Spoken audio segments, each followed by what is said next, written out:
All right, guys, so we're going to go over music reading again so you can hear the whole thing again. So we were talking about why we need to have symbols for music. I need to be able to communicate something to somebody else without having to say, I want you to put this note here and pointing to it, right? So we need some symbols so that I can say, I want you to play an A or some other thing like that. So the way we're going to do that is we're going to first have a clef. So all the way on the left, I'm going to draw my treble clef.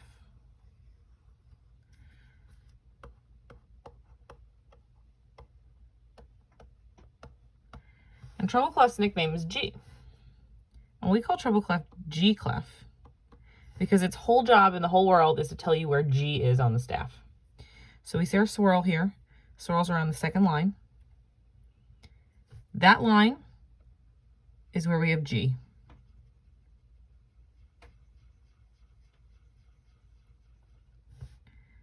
So I'm going to label G.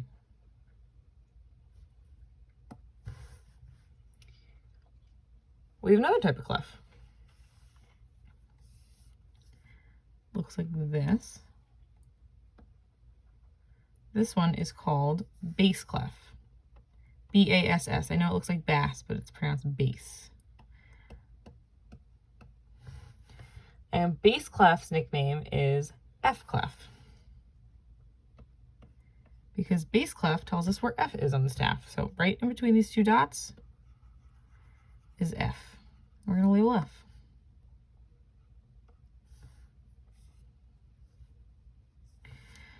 So these lines make up the musical staff.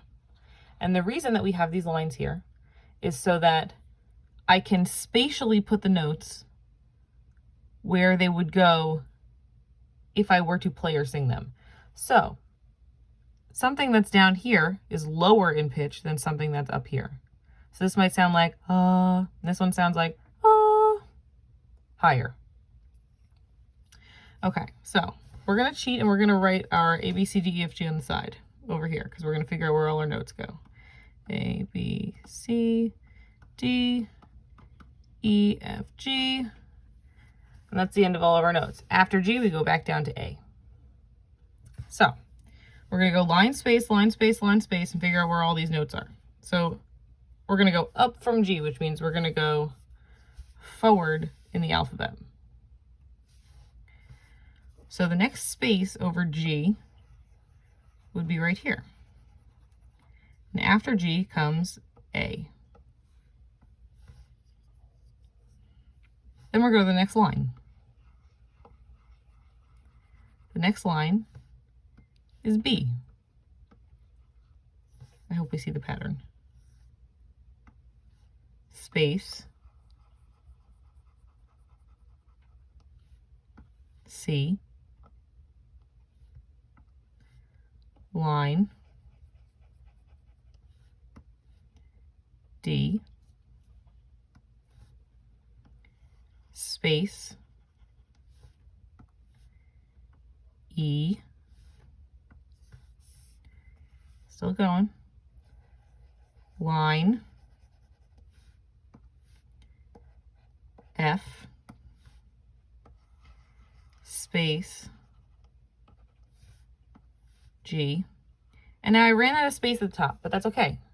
If I have more notes, I can just draw a line, and that'll be my next line. We call these ledger lines.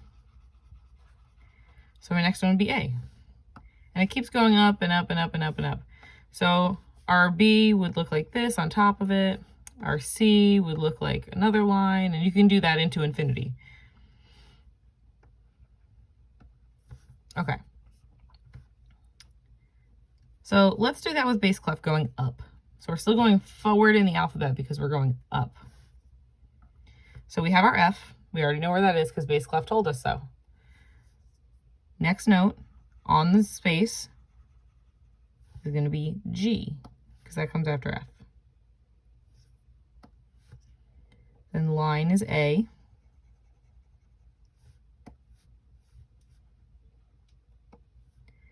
Space B.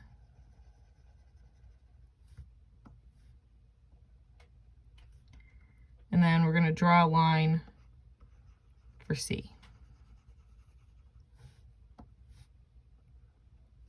Okay, now we have to go down from these. And when we're going down, this is why I wrote my letters like this, we're going to go backwards in the alphabet. So instead of A, B, C, D, E, F, G, we're going to go G, F, C, D, well, G, F, E, D, C, B, A. This Corwin's losing it, guys. All right. So down from G, one behind G would be F.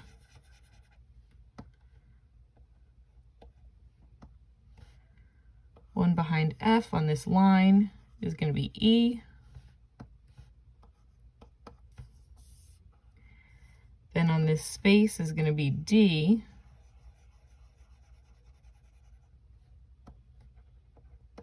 And then here we are, we have C already, right in the middle. That connects both. We call that middle C because it's right in the middle of both staffs. All right, let's finish off our bass clef. So down from F, we have E. On this line, we have D.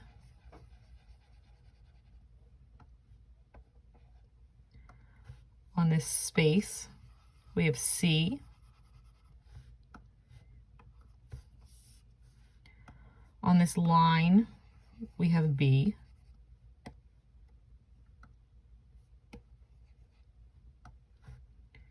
Space, A.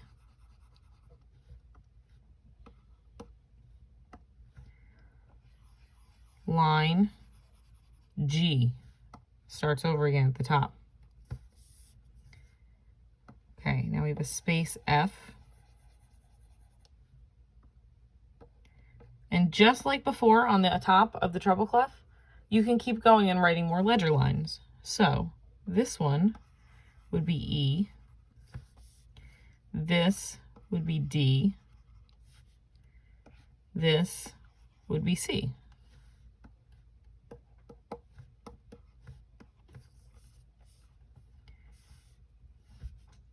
What's interesting is that middle C connects the two, and then 2 ledger lines on the bottom of C and 2 ledger lines on the top of C. Tricks to remember.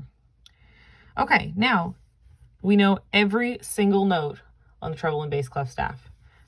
Notes super high all the way up here to super low all the way down here.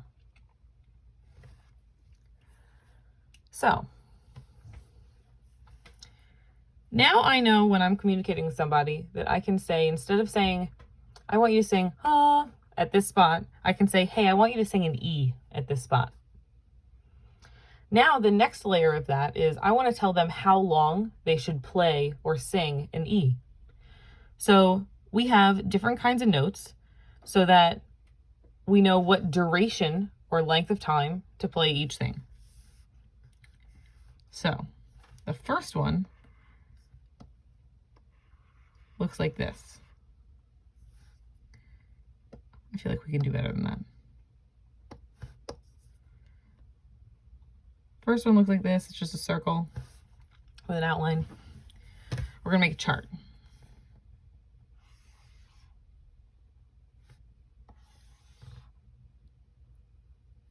Okay, so the name of this note is a whole note.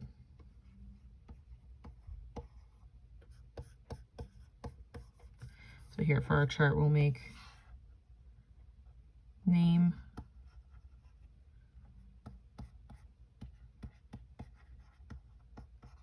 okay. So a whole note gets 4 beats. So what do I mean by that? You're listening to a song and you're snapping along to the song. Each time you snap, that is a beat. So if I see a note that is a whole note on the line for E, I know that I'm going to hold the E for 4 snaps of time, or 4 beats. So I'll go, ah.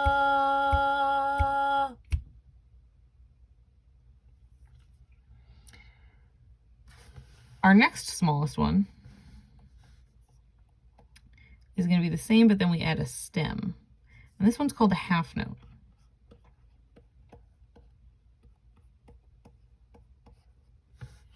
And each time we do this, it's going to go down in half durations. So I know we didn't think we were doing math today, but here we are, right?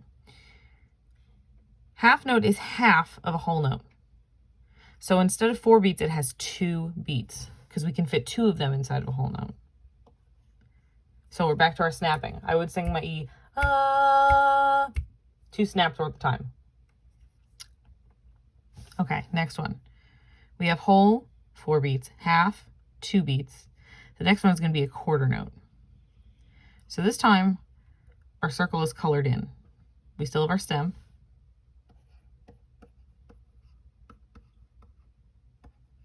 Excuse my iPad handwriting.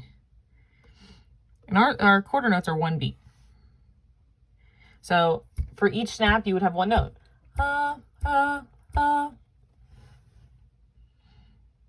Okay, we got 2 more. So the next one, we had whole note 4 beats, half note 2 beats, quarter note 1 beat. This one is going to go eighth note, half of a beat. So there's a couple ways we can draw an eighth note. It looks like a quarter note, but we had a flag. A little flag on the end. Or 2 quarter notes next to each other, or more, will look like this. 2 quarter notes. I said 2 quarter notes. I mean 2 eighth notes. 2 eighth notes next to each other. So instead of it being 2 flags, they're connected with this bar on top.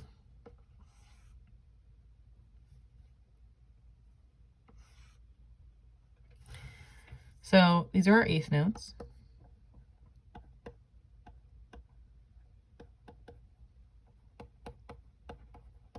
And these are worth half of a beat, or 0.5. So if I had a bunch of these in a row, it would be 2 for every snap. So it'd be da da da da da da da da. All right, last one.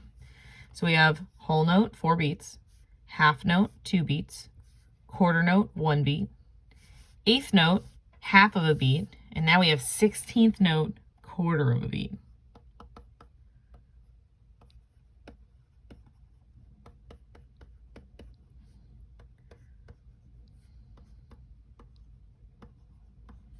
And it looks exactly the same as the eighth note, but it has 2 flags. Excuse my poorly drawn flags. And just like the eighth note, it looks kind of different when it's in groups. So a lot of times they look like 4 together. Not always, but most of the time that we will probably see them. And it has a bar like eighth note, and then it has an additional bar. Just like it has 2 flags. It has 1 flag, 1 bar, 2 flags, 2 bars. So for each snap or beat of time, there's going to be 4 16th notes. So it would sound like da da da da da da da da da da da da da da da da. All right, so now if I need to tell somebody what note they're going to play and how long they're going to play it, I can tell them, I want you to play an E half note. And they're going to know, okay, I'm going to play for 2 beats worth of time. So now that brings me to, I would venture, the most complicated part of what we're talking about here. Now I can tell them what note I want them to play, and I can tell them how long I want them to play it. But as we get more and more complicated in this music, I don't want to have to say to someone, hey, on the 147th note, I want you to play a half note E, because that's very annoying to count. So what we did is we chunked the music into little itty bitty pieces so that I can say in chunk number 47, I want that note to be an E half note. That way you can easily just find the one that you're looking for, and then you know where you are. Those chunks are called measures. So we're going to draw some example music.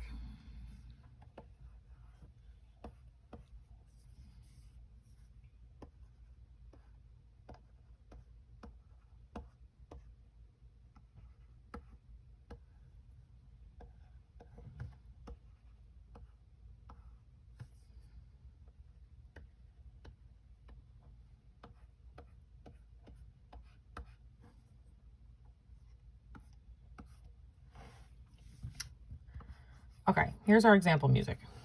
So we're going to talk about this in just exactly 1 second. Here's my chunk. It's a measure, measure, measure. And they are separated by these lines that are called measure lines. Super easy. Measures separated by measure lines. Not too complicated. So now that brings me to the question, well, how much stuff is in each chunk? How many things are in each measure? And that's where this guy comes into play. So these numbers represent two different things. So the first one we're going to talk about is our denominator, which is the bottom note. Our denominator is going to tell us what kind of note we're going to count to when we're trying to figure out how many beats are in each chunk of music or measure. So because this is a 4 on the bottom, what I like to do is I like to cover the top note, pretend it's a 1, and then all of a sudden it gives me a fraction. And that fraction is 1/4, 1/4. That tells me that what I'm talking about is quarter notes. So I'm going to say quarter notes on the bottom.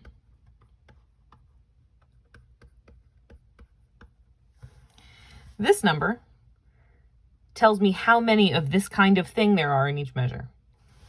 So we don't have to do anything to transform this one. It's just 3.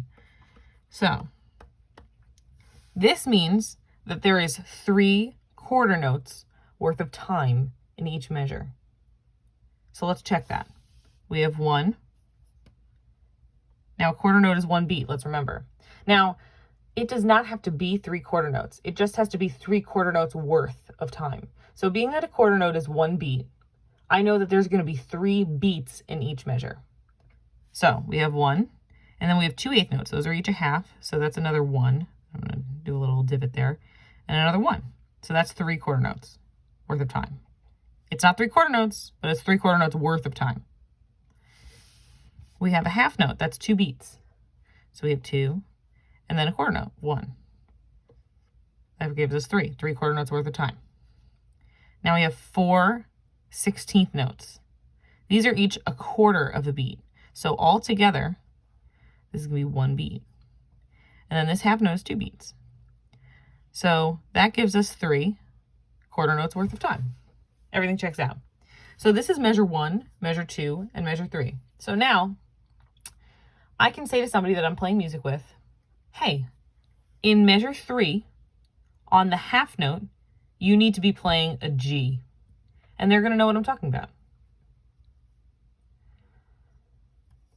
So let's pretend that we had a different set of numbers. Let's say that our music had 6/8.